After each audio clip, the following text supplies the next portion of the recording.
Hello everyone, welcome to this video. Before we start, I want to thank you guys for helping me reach 100 subscribers. More on that later on. We are now 4 races into the 2019 F1 season, and Mercedes currently sit at the top of the Constructors' Championship, 74 points ahead of Ferrari. The Silver Arrows have taken 4 1-2 finishes, which is the most successful start to a season in F1 history. In this video, I will talk about why Mercedes have been so dominant, as well as the shortcomings of their nearest rivals, Ferrari. Well guys, let's get into things, and remember, if you enjoy the videos here, please like, subscribe to my channel, as well as follow me on Twitter at KidsLoveF1. Mercedes taking 4 1-2 finishes in the first 4 races has come as a shock to a lot of people.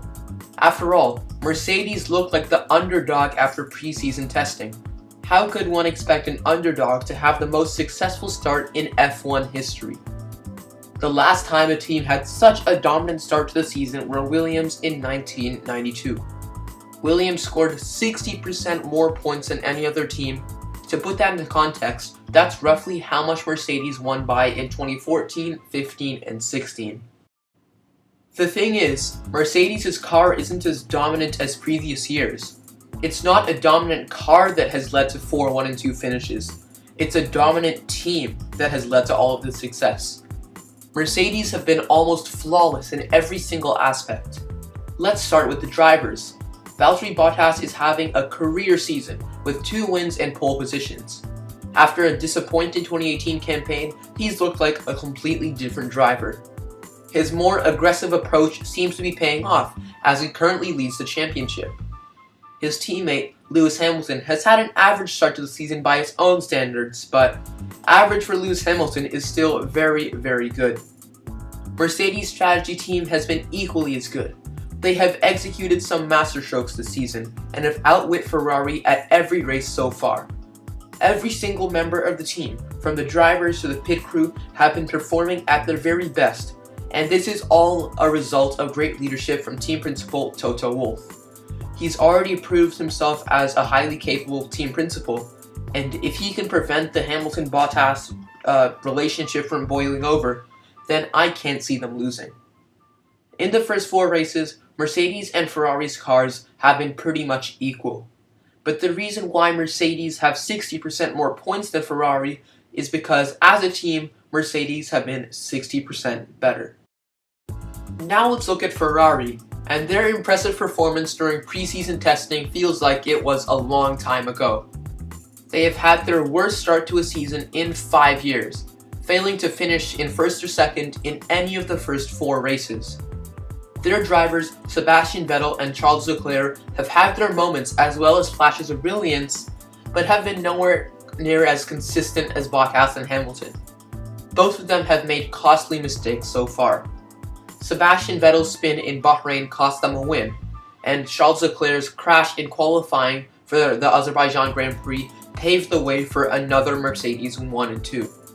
Leclerc and Vettel haven't been terrible, but they haven't been anywhere near the level of the Mercedes drivers. Their chemistry also hasn't been great, and their relationship will get strained if their on-track squabbles continue. Now let's look at Ferrari's strategy team, who have been one of the biggest memes in F1 since Valtteri It's James. Time and time again, they make foolish strategy calls that throw away potential victories. In Australia, they didn't let Leclerc pass Vettel, and that I agree with, but unfortunately for them, it's been one of the only sensible calls that Ferrari have made this season.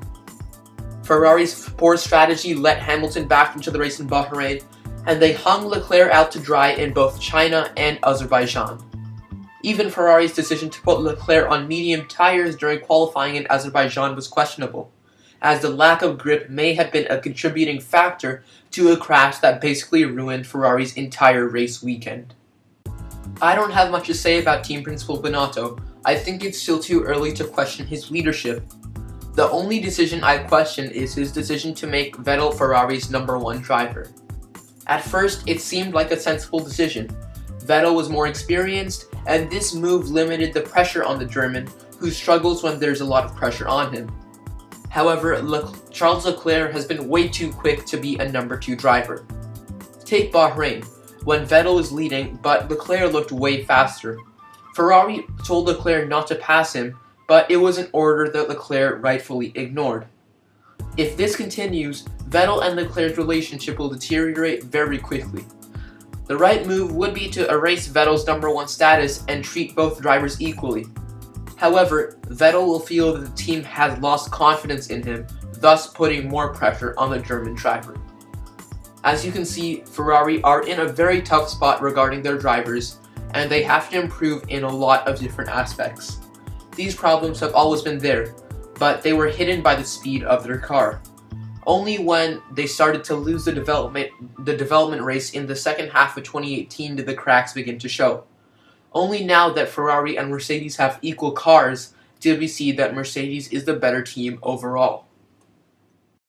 As you can see, Mercedes have been almost perfect, and Ferrari need to be that way for the rest of the season if they're going to have any hope of beating the Silver Arrows. It's still early and we have many races left, but Ferrari need to get their act together quickly, otherwise the deficit will be way too big.